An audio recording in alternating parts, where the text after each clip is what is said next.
Welcome to the Kindness Project, the podcast designed to share stories of kindness and share how kindness can make positive change in our world, one small act at a time. This week on the Kindness Project, we talk about fruits, Jeffrey Archer and karaoke with Patrick Luong. Welcome to the Kindness Project. Dad, do you want to do your intro? No, I was waiting for you to do your intro. That's why I stopped and started again. I know, but I'd love to. I'm joined by a girl who'd rather climb up a mountain than sit in a pool of sweaty people. It's Charlotte Dames. I'm joined by a man who can't eat unpeeled fruits because it's for peasants. It's Chris Davis. What? I've never said I'm not eating unpeeled fruit. Yes, you did last weekend. Here is... Right, here's my rule about fruit, right? Here's my rule about fruit. And I think it's Oh, no! And we are joined by one of the kindest people I know, Mr. Patrick Luong. Hello, Patrick. How are you? Really well. Thank you for both having me. No, well, you're more than welcome. So, right, here's... Tell me about the fruits. Fruits. Let's talk about fruits initially, right? Satsuma Society, isn't there? Yeah, we have got a Satsuma Society, but Satsuma sits in the good fruit camp, and the reason Satsuma sits in the good fruit camp is because it's not an awkward fruit, right? Good fruits include apples, really easy to eat, bananas, peel them and you're done, you've just been there. Satsumas, bad fruits, kiwi. Kiwis are a pain. No, they're just pain. Right. Okay, what's so difficult about chopping it in half and scoop it out with a spoon? What is so difficult about that? It's not easy enough. More controversially, you can actually eat the skin as well. It's a different habit. Have you ever bit into a kiwi? Yeah. Yeah. I think you get your day's vitamin C allowance in one kiwi as well. That's what I'm missing. If I knew I could bite into a kiwi, I would have been alright. I have a friend who likes to bite into oranges just to annoy me. See, it's a bit different. See, a big orange, potentially, I mean, you can eat the peel of an orange, but would you want to? Do you know what I mean? All the gristle and... Yeah, and you know when you like open a big orange, I it just enjoy explodes. peeling it. You know, just like there's juice everywhere. That's the best bit. That the best bit. Yeah. Just get your juice all over yourself. Yes. The oil in the pith is really nice when you cut into one and it just releases. Oh yeah, and you can smell it for hours. Oh. Yeah.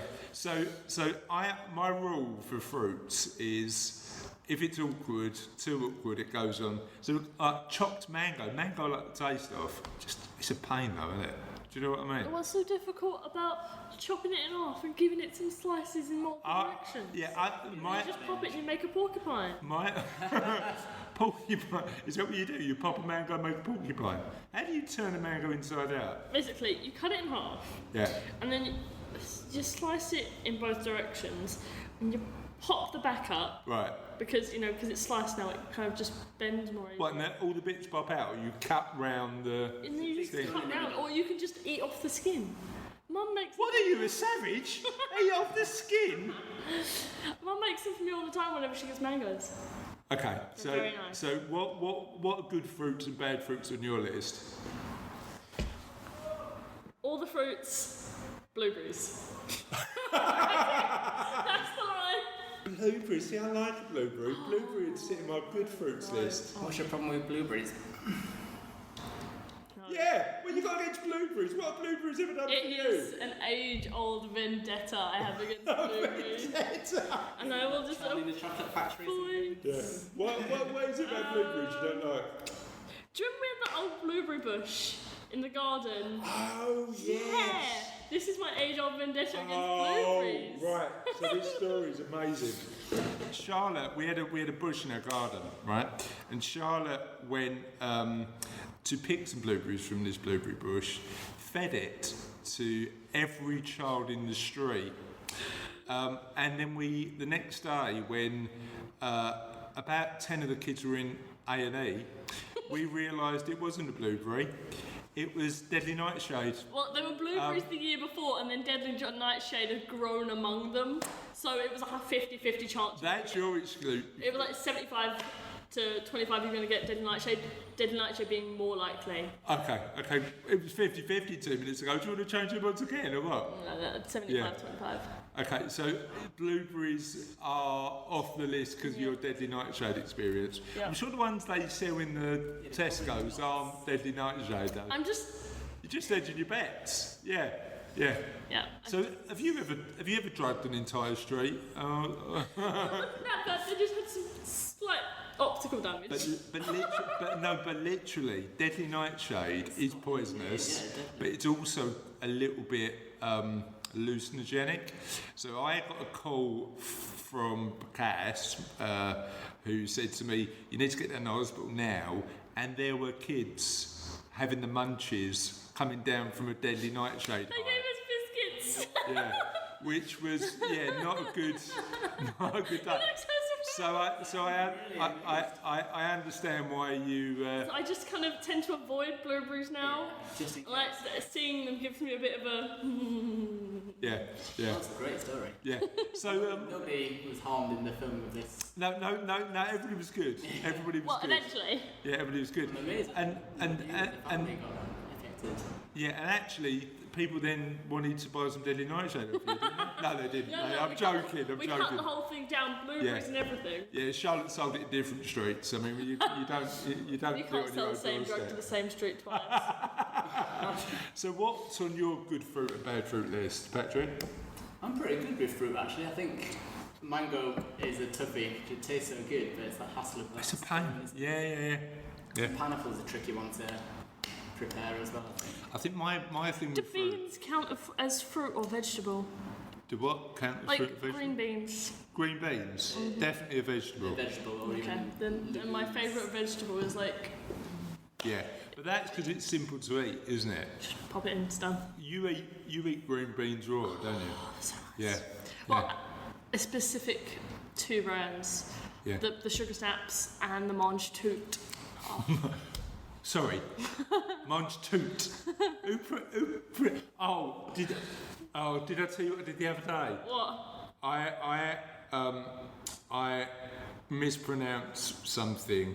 You know how quinoa is written. I called it something. I can't remember what. Quinoa. I called it quinoa. And Mummy looked at me and just went, "You mean quinoa?" I was like, "That's what I meant. I was just testing you, wasn't I? I was just trying to pretend." It's one of those life journeys, isn't it? It is. I'm just so not like what food do you often mispronounce? Do you ever get food that you? No. All right. Fair enough. So. Unless I've been saying mange tout wrong, but I'm always saying it the way that it's spelled. I thought it with was the French. mange tout, like sort of without. No, you might be right. And what is on your bad food list? What? And this isn't even a question of the podcast yet. We'll get around to I got that. some juicy ones for question of the podcast. Okay. What's on your bad food list? Me, probably hot stuff, kind of like mustard and horseradish. Do a little bit if it's diluted in a sauce. Okay. Yeah. But anything too hot, you're not a great lover of. Not of that up. So Yeah. I can do a bit of chilli, but it's just be the same family of the mustard. Yeah. English mustards. Yeah. I like a mustard. I love a mustard. I'm more of a mayonnaise person. Yeah, so just something a little more. Yeah, I tell you what, I'm loving it a minute. A yogurt, just like a yogurt to dip, a yogurt and some fruit salad. I eat cheese straight from the packet. You're not the only That's not to be proud of. Why are you? Oh yeah, I eat beans and cheese straight from the packet. I don't even cook it. You know what I do? I don't even get it out the packet. I just eat the packet as well. Right. So, would you like to tell everybody where they can yes. get in touch with us? So we have this magical thing called Twitter. I don't know if you've heard about it. I mean, It's not all right, a- not isn't a it? bigger Just thing. celebrate a birthday, isn't it? I think so, yeah. Is it? 12 years, I think. Is Twitter been around for 12 years? I think so. How long have you been on Twitter, Joe? Since I was like, oh god, I don't know. It's been a while. It's been a while. So, yeah, where can people find us on Oh Twitter? yeah, we have Twitter, and we're at Ola Kindness. And on Facebook, there's a magical search bar thingy, and you just go in there and you put The Kindness Project or Ola Kindness. I don't quite remember which one it is. So you How about you try put some experimentation. 17th happiest podcast in the world? It's amazing, isn't it? It's amazing. I mean, I don't know how arbitrary the survey next year is, but I'm taking we'll aim it. for 10th. I'd be happy with 16th, to be honest. I'm not that ambitious, as long as I'm still having a good time. We have a website, which is like revolutionary. And we're at www.thekindnessproject.co.uk. Amazing. And then if you just put /merch, we've got some good items there. Oh! What a way to shoehorn the merch in there, Charlotte. I didn't see that coming. So what bit of merch would you recommend people get? Phone case? Or maybe a nice polo? Genuinely, I might order myself a Kindness Project polo. You've already got a t-shirt. I've got a t-shirt, but I might order myself a polo. I wonder if I could design some stickers. Could do. Design some stickers. I'm surprised you're not wearing all the merch now, actually. I came straight from school, so... Yeah, so we don't wear the merch every day, Patrick. We're not, it's just... Superman. That's what we should do. We should be always wearing the merch. Yeah, Not in this weather, I ain't. I'm surprised you're not wearing the merch. I am. You just like rip open your shirt and you've got it. One day, Clark. We could get tattoos. That's a tough No. problem. No, we're definitely not doing that. So. What else have I missed? Did I miss? Oh, email. There we go. Honor@thekindnessproject.co.uk. Yeah. I like the way you had a diva-ish click there. Yeah, very good. Very good. So, would we like to know what today's question of the podcast is? Go on then. Okay. What's the most embarrassing thing you've done in front of a crowd? So I'm gonna share my story. Is it going to be the one about how you lost your friend when you guys were doing the thing, the dance, the walking around in circles dance? What, the do-si-do? That's the name of it. I'm proud of a do-si-do. I know I'm never embarrassed of a do-si-do. You lost your friend. It was a big do-si-do. It was like Hyde Park. I don't think you'd ever be embarrassed of do-si-do. I think do-si-do is an amazing dance. Okay, so what is your But it did remind me of a story that happened a few weeks ago when we were away in Blackpool. Yeah. When I was doing the floss. And got accused of being the worst dad dancer ever. But that wasn't the worst story. So my worst story is last year, the business sponsored the Haver and Literary Festival. I've told you the story, haven't I? Have you heard the story, Patrick? Right, so we sponsor a literary festival every year. And as part of the gig, right, they said to me, look, you can sponsor, but we'd like you to volunteer as well. And I was like, yeah, cool, happy to do that. What do you need me to do? Because I like books, I like reading, I like sort of getting involved in that sort of stuff. I mean, what we want you to do is introduce some of the authors. So I was like, that'd be good. Who you got? So it was Mark Billingham, who's a crime author, Bobby Seagull, who was the University Challenge guy, who was amazing, wasn't he? It was good. You weren't overly impressed? I fell asleep. No, I'm just kidding. I dozed out. I didn't fall asleep. But the headline act was Jeffrey Archer.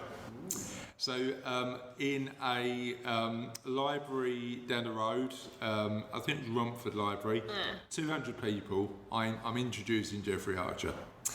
So I've got his bio from the introduction. Let me say from Wikipedia. No, from the actual brochure that they sent out to everybody. So I've got his bio, and it mentions the fact that he had a dalliance with prison for a little while. Yeah. So I've written my bio out and sent it to the organisers of the festival because I thought I'd better check and make sure it's all okay. Emailed back and said it was absolutely fine. Stood up in front of 200 people and mentioned his experience in prison, and he'd explicitly told the organisers not to mention his time inside. So he stood up and said, "Thank you, Chris, that was the worst introduction I've ever had in my life." And I was I was like, Patrick, I was mortified. I was like, 200 people, I've tried to do my best. I think I've done enough due diligence to make sure I got to a point where I was going to be okay when I got there. But now I'm fuming. I'm angry at him. I'm like, so anyway, he did his bit, and I I had to then give him, I didn't really feel like it, but I had to give him like a bottle of wine and like a card to say thank you for coming. And I said, can I say a personal thanks, because I can now tick off being insulted by Jeffrey Archer off my bucket list. So I sort of stole it out, but Starting it out, but the audience thought it was being sarcastic. you know what? To be honest, right? He was a really good orator. He was a really good storyteller. He was a really good presenter, and I just didn't get the memo. Do you know what I mean? Nobody told me what to do it. And when I said that at the end, he actually went on and did another 25 minutes. So I was relaxed by the end, but I don't think I've ever been so embarrassed in all my life, particularly because I'd made the effort. Do you know what I mean? But how about you? Quite a few times, different sizes of groups. I mean, a few spring to mind. I've been booed off stage from a karaoke when my college mate thought we'd have a go at Offspring, Pretty Fly for a White Guy. Okay. It's a great song to listen to, but it's very hard to sing. I'd imagine. That was not good. I fall over on a daily basis, so. But is that in front of an audience though, or do you wait for a crowd to congregate before you fall over? No, it just kind of happens sometimes. Yeah. I stumble my way through life, and so I get into a lot of embarrassing. Okay, what's the first one that comes to mind? The other day I got dizzy and fell face first into a school desk. Right. With a class full of students. Was you sitting at the school desk? No, I had just got up to leave the room, and everyone else was getting up to leave, and I got dizzy as I turned around to put my bag on. I fell face first into the desk. That's because your bag weighs about 10 tonne. It's because you've got too many books in your my eyes bag. just went. Oh, like, no. I couldn't. Are you right? Yeah, it's just the heat. First time you've heard it. Yeah, it was, yeah. It's just the heat. It happens all the time. You might want to get that checked out. I did. I got these for it. Oh, I got my glasses for it. Still happens. But I fell face first into the desk, and that exploded in laughter. Oh. Yeah. That's not good, is it? Feels more accidental. Feels more like a. Yeah. A dizzy. Have you ever said something? Done something, yeah. Have you ever said something you regret? Yeah. Okay. You've got years ahead of you. I tell you what, trust me. By the time you get to my age, you'll have loads. You will have absolutely loads. Oh, there was one with a one-person audience, but that was really mortifying. I was in college, and you've got your desktop towers, and you've got your monitors, and you've got your keyboard. Yeah. And also the blue screen of death, which is a thing, when your computer freezes. Yeah. So I'm going to go and press reset on the tower button, and I just went and pressed it, and my screen stayed blue. And you pressed somebody else's. That happens to a friend of mine once, because the computers, if they take. through like a big piece of work. It'd been about 10 minutes, but I had no chance. I went to Too late, yeah. That is amazing. That happens. Your screen's still blue. Yeah. Why is that not switched off? That happens at school because if the computers don't load properly, you're supposed to switch them off and switch them back on.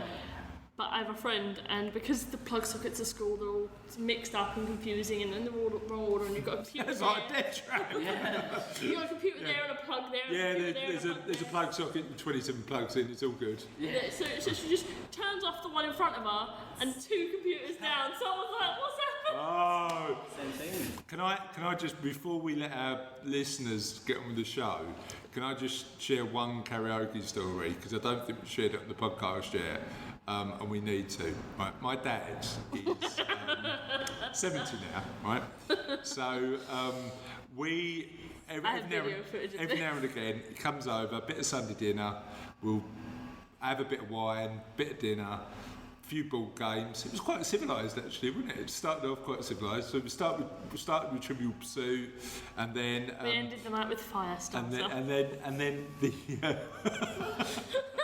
And then the kids decided to get the karaoke out, right? So I did a Frank Sinatra Deep Martin. As usual. As usual. I'm surprised it wasn't Rag and Bone. And I love a bit of Rag and Bone, man. Yeah, Human. That's a great track. I'm loving a bit of Dizzy Rascal at the minute, though. I don't know one with Ed Sheeran. Do you know Ed Sheeran's got that Collaborations album? It's a really good album. Dizzy once. I got a standing ovation actually. Yeah. So, but then I'd said to my dad, Pick a song. I said, you've got to give it a go. He went, oh, I'm not doing karaoke. I went, all right, theoretically, if you did, what would you do? And as a joke, he said Firestarter. No, that was Uncle Russell. Oh, yeah. Granddad said something about, it was like tribal music or something. Oh, yeah. And he started doing it, and we put it on, and he just started chanting away with it. Well, you know what? Awful. My dad has got a weird taste in music because he likes. Do you remember that Gregorian chanting that was popular at one point? Have you never heard like Gregorian monks chant?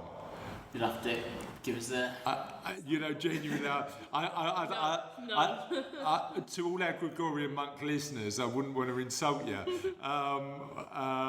There's one guy at home going, thank you, Chris, I appreciate that, as a Gregorian monk. But it was interesting. Yeah, it was a good rendition. But at the end, so Cassie's filming this 70-year-old man doing a version of Firestarter. No, it was Uncle Russ doing Firestarter. No, it was Uncle Russ doing Firestarter. it wasn't Uncle Russell, it was Grandad, No, trust me. Granddad spent 20 minutes doing Gregorian chanting, and then Uncle Russell did Firestarter again, and you and Mum started singing along. No. No, because I put the video of it. Right. I watch it sometimes for a laugh. It's hilarious. I don't know how many wines I've had, but I distinctly remember Grandad doing Firestarter as well. He got involved when you guys started getting involved. So he started singing Firestarter, and at one point, because he's bald, he put his hair up on the sides to really get that Keith Flint look. And I know it was Grandad because at the end, Mum filmed it, and at the end... oh no, because Russell recommended the song, started it, and then never finished it, and Grandad has to keep going. Yeah, there we go. Yeah, so there we go. And at the end, my dad said, Cass, please don't put that on Facebook. Please don't put that anywhere. Share for the world. Don't share that with the world. Don't, so person. And she's got, no, I won't. I promise. Like, I know it's, I know like we're here and we're doing it. He went, yeah, I'll just send it to me on WhatsApp so I can share it. I was like, what are you doing? Like, Amy, you're embarrassed of it, are you not? But yeah, it was. So he now selectively shares it with certain people via WhatsApp. Karaoke nights are always fun. Yeah, it's always good. What's your karaoke song?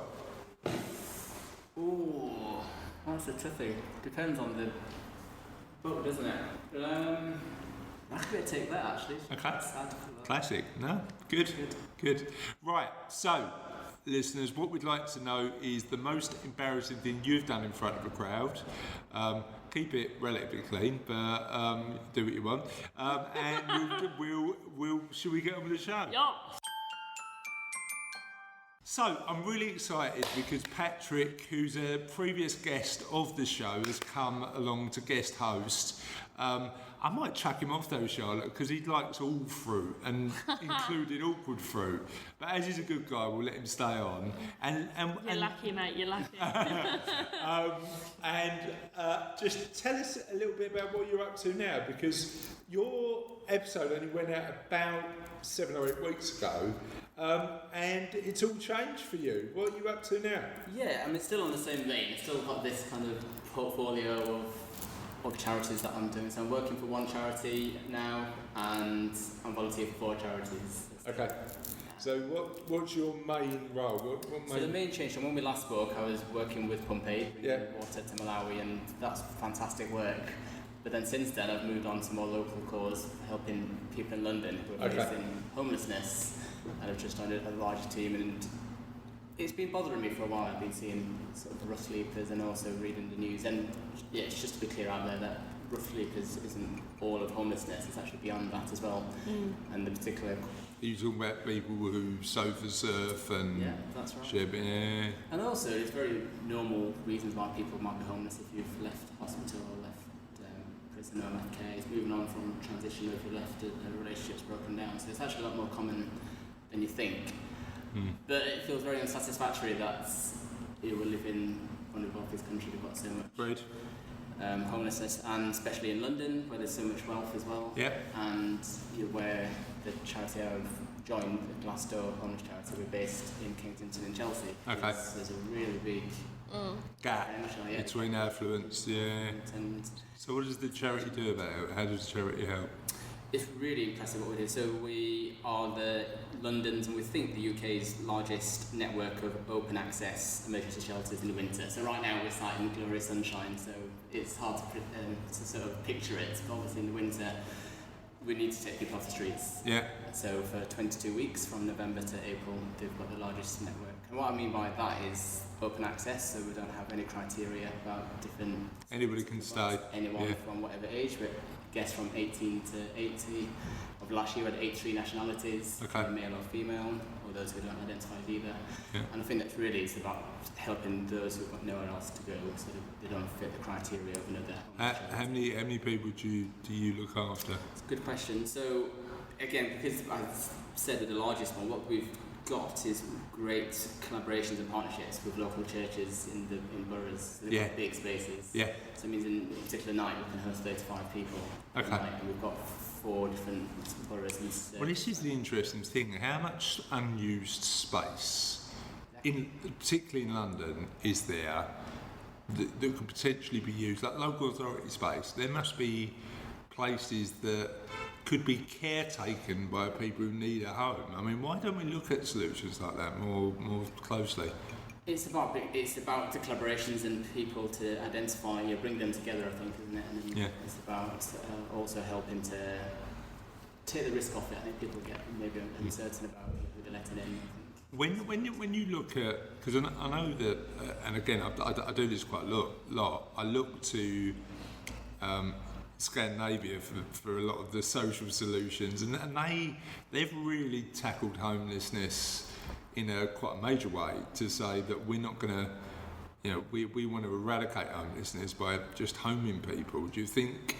Why don't you think solutions like that don't catch on as well in the UK?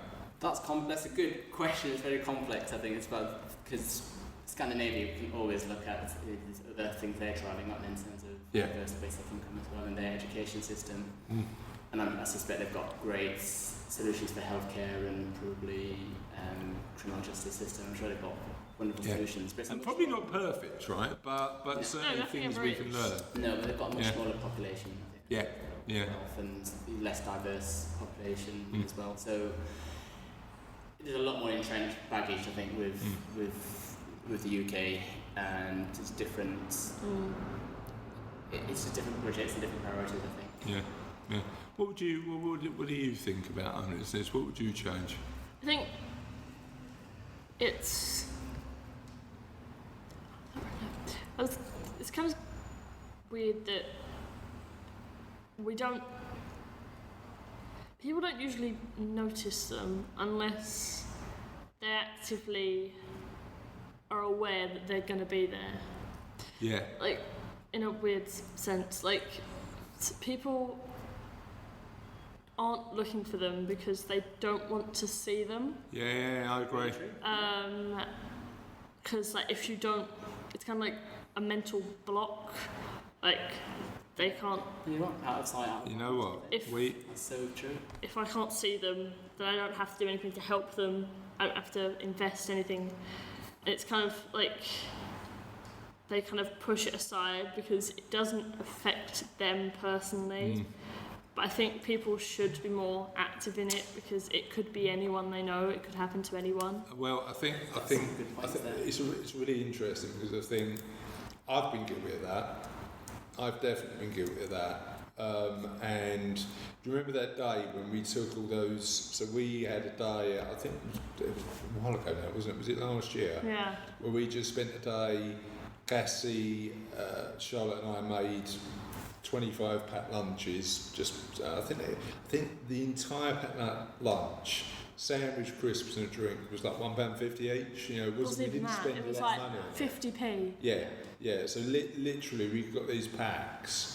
And we got off at Westminster Station and just walked and handed them out. We walked down to James's Park and stuff like that. Do you remember walking past Buckingham Palace and finding it really unusual that they had 2 of their own Royal Mail vans? But do you remember that? And then we played the game where we kept changing the words. Yeah, the pun game. Yeah, but I think it's interesting because when you And again, it's one of those things where if you bought a car of a particular make, you'd find that you'd see that car everywhere. But as soon as you start looking, you realise how many homeless people on the streets of London. But that's rough sleepers, which is this. Rough sleepers. Yeah. Charlotte's saying is that you probably won't know how many people it affects. Yeah. Actually. Yeah. So how do you? So rough sleepers is one component part of.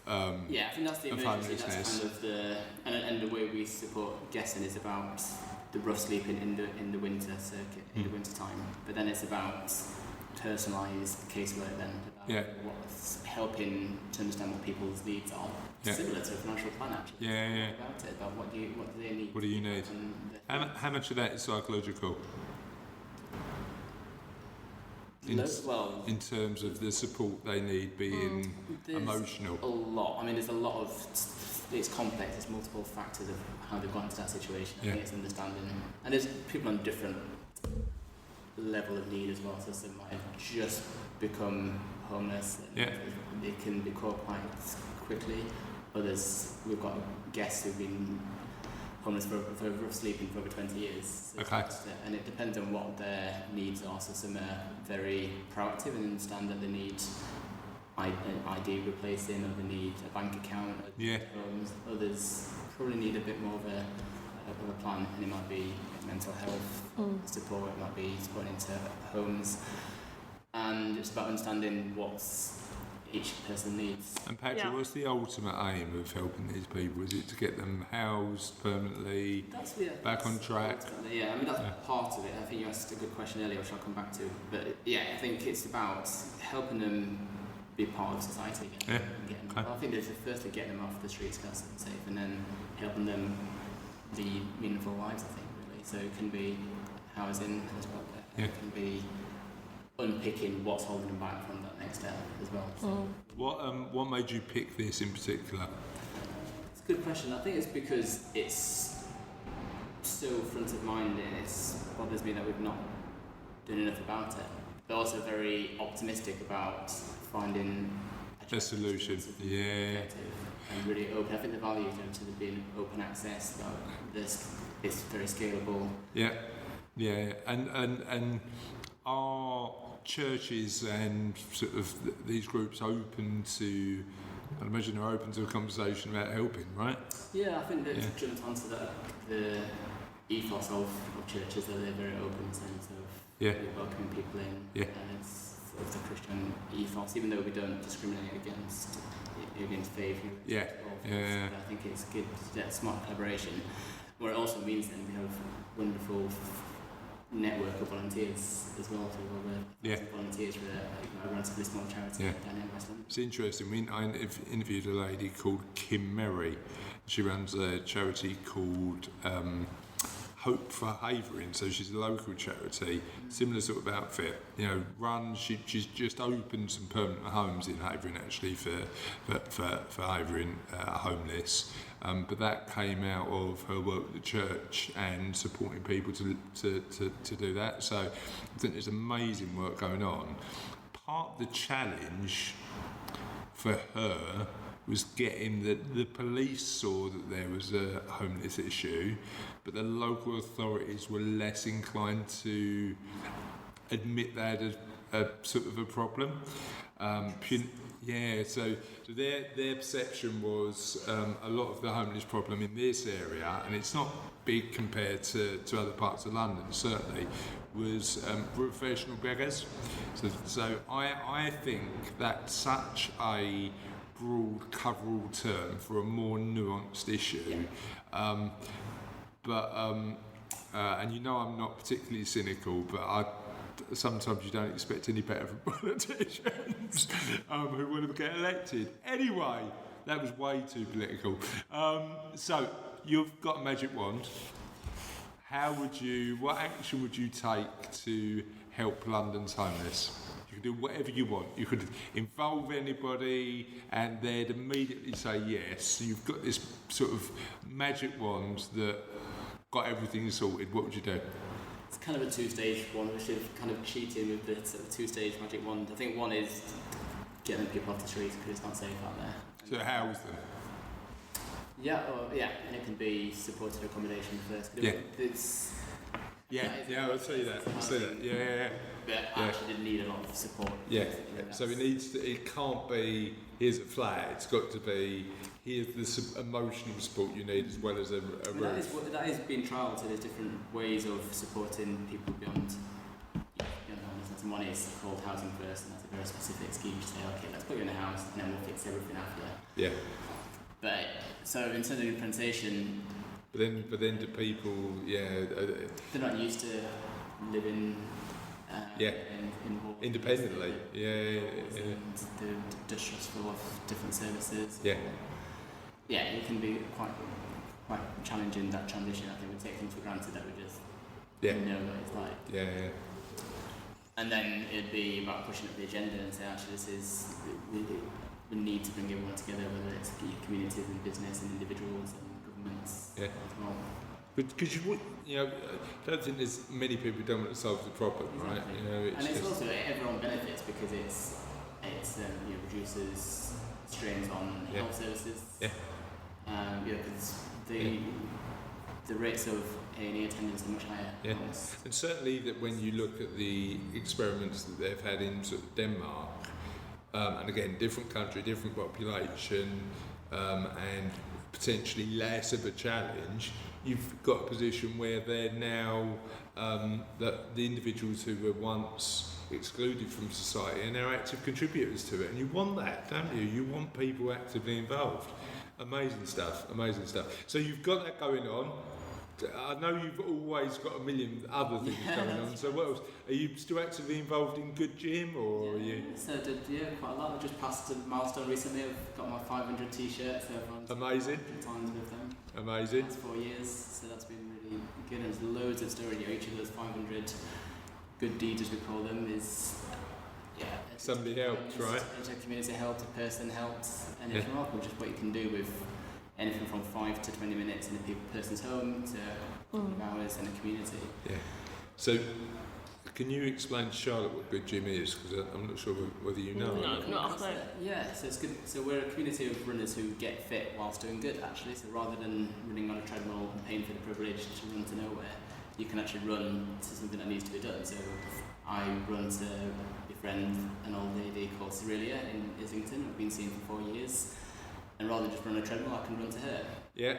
And so rather than lifting kettlebells or dumbbells that don't need moving, let's shift some compost or some soil for a community project. And that's the idea, is that let's put our energy into physical energy to use. Into communities, into people that need it. Because a lot of community projects have had their budgets cut. Yeah. And there's a big loneliness epidemic. Well, alongside. I love that befriending thing. I mean, we've interviewed people on the podcast who have worked with Jason. Yeah, he did. And you know what's really interesting? That story was somebody who started that as something to do some good, and now he's got a genuine friend out of it across the generations. I think that shows the power of that. Well, it's a good point you've made, actually, because I've been visiting through weekly, and actually just now I'm just saying, actually this 4 years now we've outgrown the scheme almost. Graduating, it's like you're you don't need the scheme anymore, do you? That's the thing. I see the friend weekly, so we're just discussing that, reshaping it actually, but I still see her. I just kind of reduced it. How old is she? Now it's 85. Amazing. And what's her story? What's Well, she grew up in Grenada, and she moved when she was a late teenager, I believe, and then her husband passed away a number of years ago, and she works in the civil service. She's loads of foster children as well, so that's another angle on kindness, actually. Foster children. We've never really explored fostering on the podcast, I don't think, have we? That's something you probably don't really come across it. In fact, the only way I've initially come across foster children, very random segue, is the TV show Home and Away, where they're big on fostering. Oh yeah, Home and Away started as a fostering show about fostering, didn't it? Because you don't remember Home and Away, do you? Look at the confused, bless you, the confused look on your face. What soap operas do you know? I don't like soap operas, they're boring and Oh, okay. Tragic. It's an interesting outcome from watching Home and Away, isn't it? Because it puts it on the agenda. Yeah, You might not know much about fostering. I don't know anything about it. You know what we should do? We should get somebody to come on and talk about fostering, because it is a way to support children who are... Yeah. You know, weirdly, Cassie's talked about doing some fostering, but... I've got I some wanna good friends adopt. who are doing that. You'd adopt? Who would you adopt? Someone. Oh, picky. No. Would you start at... Would you adopt at sort of a really young age, or would you do... Probably. Yeah. But it really depends on what's going on What's going on with stuff. with life? Yeah. But not just mine though. Like with it's Relationships and... no, it's not just mine, but like the person I'm planning to adopt. Yeah. It wouldn't just be about me, it'd be about how the change would affect them. Yeah. But then sometimes you just don't know until that Yeah. experience happens, do you? Because you just don't know how the dynamic's going to be until until you help. But I suppose fostering is the stepping stone into that, isn't it? For a lot of people foster and then adopt. Yeah. And Possibly, I mean, some like the speciality of the urgent need and then moving on. yeah. So and certainly there's a need for both. But yeah, all good. Shall we get on with the end of the show? Let's do it. Tis the end. Tis the end. Right. It is the end of the podcast. I'm going to have to talk now with half a biscuit in my mouth. It is the end of this particular podcast.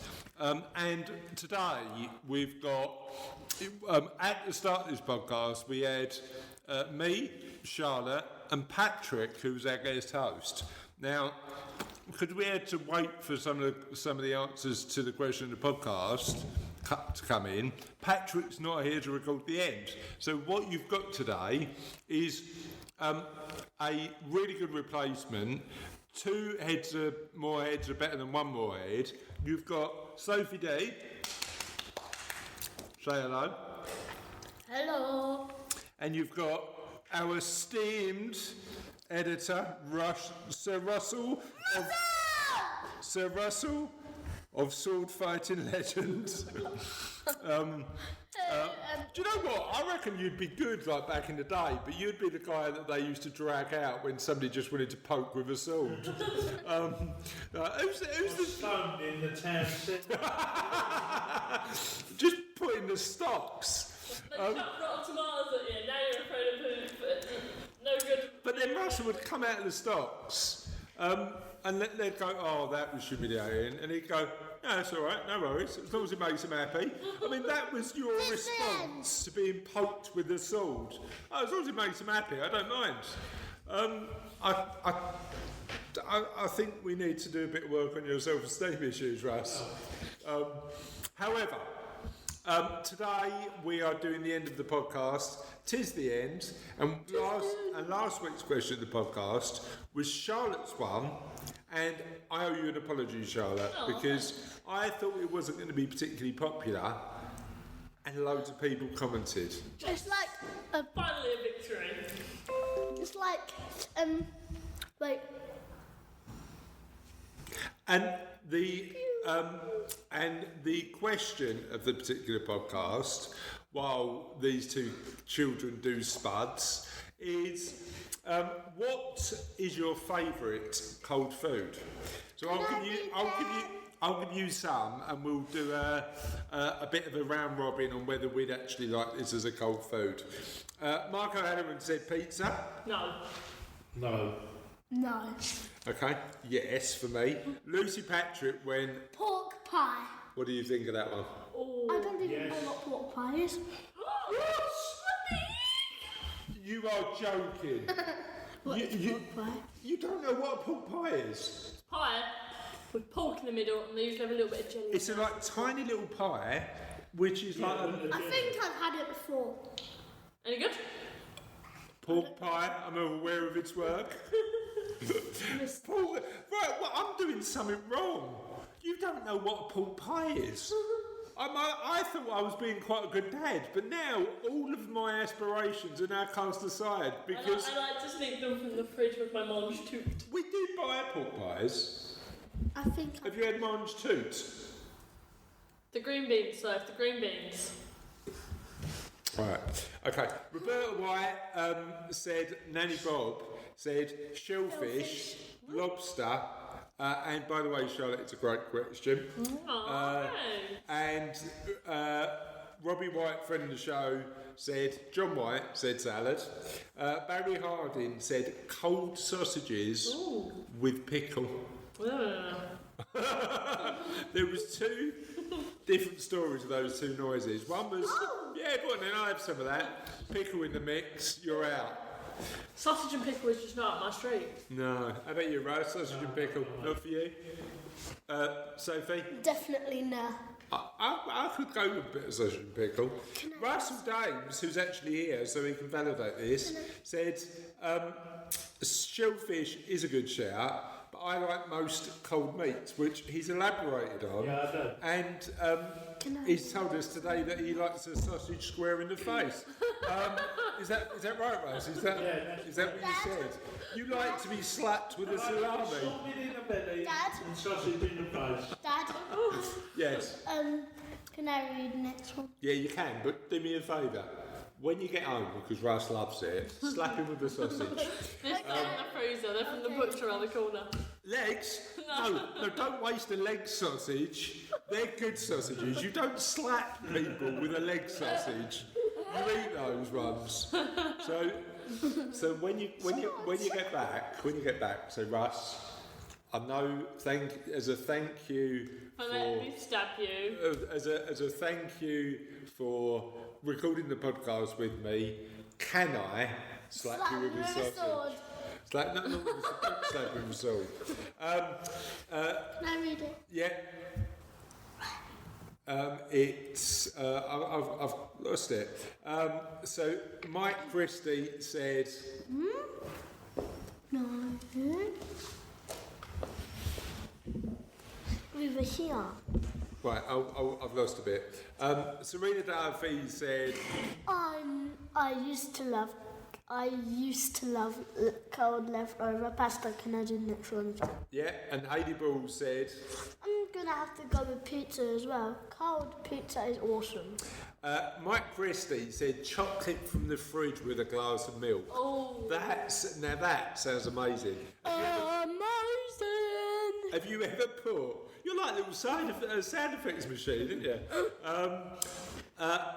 I like chocolate a couple of hours in the fridge. Get it I out. can't leave me chocolate in the fridge. Someone steals it.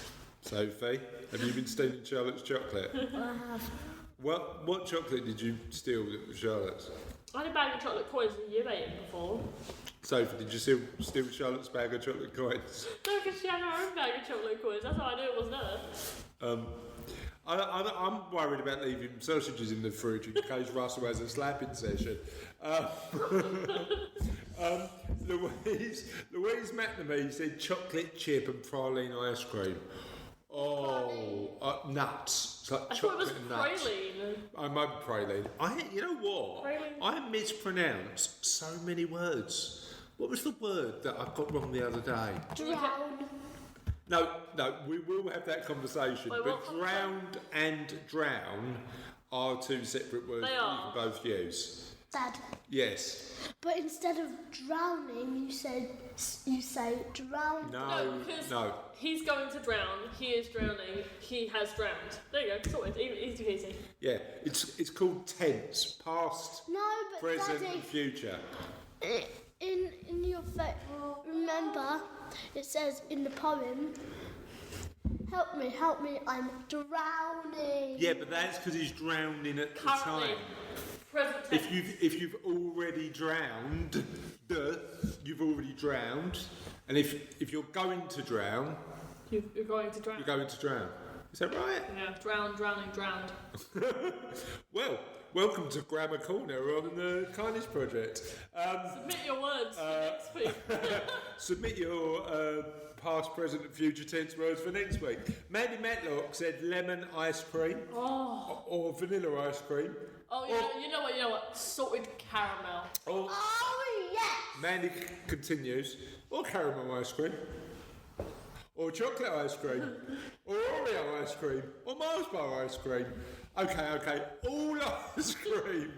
So Mandy just likes ice cream. Claire Cleary said cold baked beans. How are we feeling about cold baked beans? Oh, no, they're going to stay on. Not one for me. Not one for you, Russ. Cold baked beans. Still sticking with the sausage. To be slapped. Jane Hodges said potatoes in a sandwich with cheese and brown sauce. I just thought of something amazing. Go on then. I can't really judge. The slapper continues. Okay. I can't really judge. I used to put salsa in my sandwiches. And then Mike Fitzgerald's friend of the show and Mikey Boy said, I actually like cold food mixed with warm food. Now, I actually get that, because you could have a salad and a piece of warm fish, couldn't you? But I have jacket potato with cold ham and cold sweet corn. Oh, I always put cold that tuna. works. That works. Cold tuna mayonnaise. Sue Conyers raising the stakes and said lobster and langoustine. Oh, seafood, yes, please. Now, You know what's not John cold White food? said cold porridge. I used to have cold porridge quite a lot. And then this is the one, and I'll let you have your input now. Chris Laney, friend of the show, has said Scottish eggs. Tell me you know what a Scotch egg is, so I do. you do. And what did you want to say on this particular subject? I'm a bit hungry right now. Right, And I like salad with quiche. right. Can you tell me a time in your 7 years of existence Forever. when you've been Anything but hungry. anything but hungry? Bored. So When I'm hungry. when you're hungry, you're bored, Yeah. or your two emotions are bored and hungry. At the same time. You know what I miss? I'm happy. But isn't cold. Good square sausage. Yeah. Yeah, Scottish food. You know what I like? And it's one of those Marmite style foods. Oh, I love Haggis. Haggis. I love haggis. But Marmite, definitely not on my list. Go on, say. in Australia, Yeah, in Australia, yeah. they call Marmite Vegemite. They do. They do. That's a good fact. They John Cook call said. Instagram's bar charts. I don't know what. No, and they John Cook said, I'm struggling with how many people haven't gone down the ice cream route. His favourite is peanut butter ice cream. Now, I never used to like peanut butter, but it's come back into my life. Can we have a chat about that omelette you had in Amsterdam, Soph? Because you had a peanut butter and banana omelette in Amsterdam. What was it like? Tell our listeners. was amazing. Jeremy Squibb, who's from Cornwall, said cold pasty. I love a good pasty. I love a good Cornish pasty. Francis Barrett said cold Chinese takeaway from the night before. You know what? I was in the gym earlier on today, having this conversation. I think I prefer Thai food to Chinese food. Less greasy, still noodles and Japanese, clearly. A good ramen bowl, amazing. Rice and soy sauce. Oh, Cold. Either way.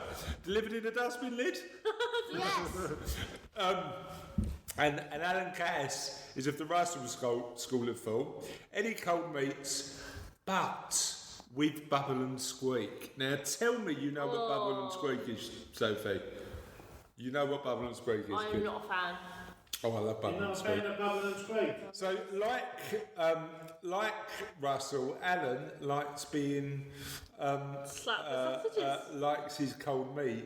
I don't know if that means a smack with a chipolata in the mush, but I'll have to ask him next time I see him. And on that note, my friends, that's the end of another kindness We project. are I was about to tell you. done. Go on then. In Australia, they call sweet lollies. Do they really? And on that particular note, 'tis the end. Tis the end! See you later. Bye. Bye. Bye.